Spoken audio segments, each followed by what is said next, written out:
Kaya pero yung yung magastos sa kanya. Minsan sa isang araw, nakakaano to eh. Nakakaapat.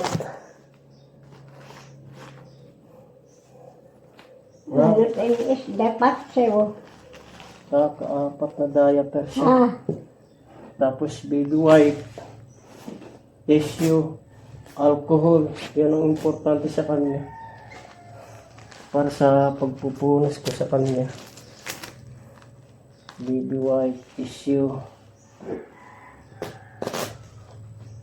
Nung una, nangangapa ako rito sa kanya magpalit ng diaper. Kasi hindi ko alam kung paano maglagay ng diaper.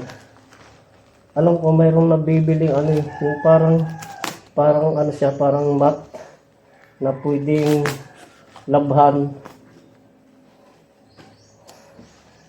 Kagaya yung napapanood kay kay Pat on the Earth. Si Pat on the Earth yata yun. Yung nanay niya, ganito rin, hindi rin nakakatayo.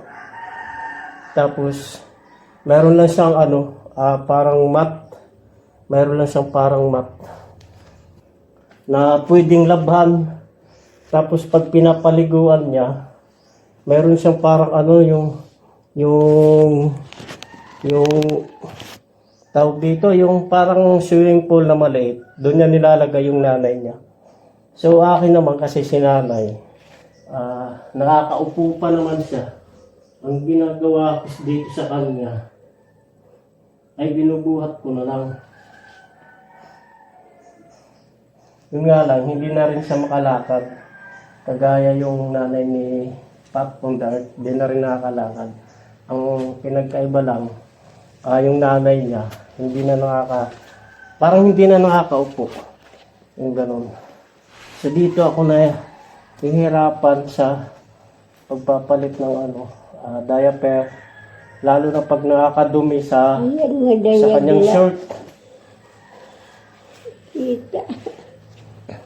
Sa loob ng isang araw, simula sa umaga hanggang hapon, nakakatatlong diaper. Bukod pa dun sa gabi. Minsan kasi sa gabi, nakakatatlo rin siyang diaper. Kaya yung isang bundle na binibili namin na diaper, saglit lang sa kanya. Tapos need ko yung mga ganito, yung mga baby wipe, tapos yung mga tissue.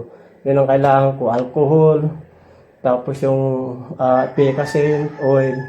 Yun ang importante sa akin. So ang ginawa ko, mayroon nagbigay sa akin, bumili siya ng mga baby wipe at saka tissue. Tapos binilhan niya ako ng picasin, oil na malaki. Ito yung routine ko. Pinapalit ko yung trabaho ko para maalagaan si Nanay Masikaso. Kasi walang mag-aalaga sa kanya kundi ako lang. Ay yung mga kapatid ko naman, ayaw mag-alaga sa kanya. Kaya yun, medyo stress ako. Marami akong iniisip. Minsan hindi ako makatulog. Kagabi nga, hindi kami nakatulog nito. Gawa nga ng panay dumi siya. Tapos yung sikmura niya sumasakit. Napakahirap yung ganitong sitwasyon. So yun, napalitan na natin si nanay ng diaper. Ayun na siya. Pinahiga ko lang. Ano na yan? Bali, magdadalawang buwan na siyang ganito. 2 buwan na siyang ganito.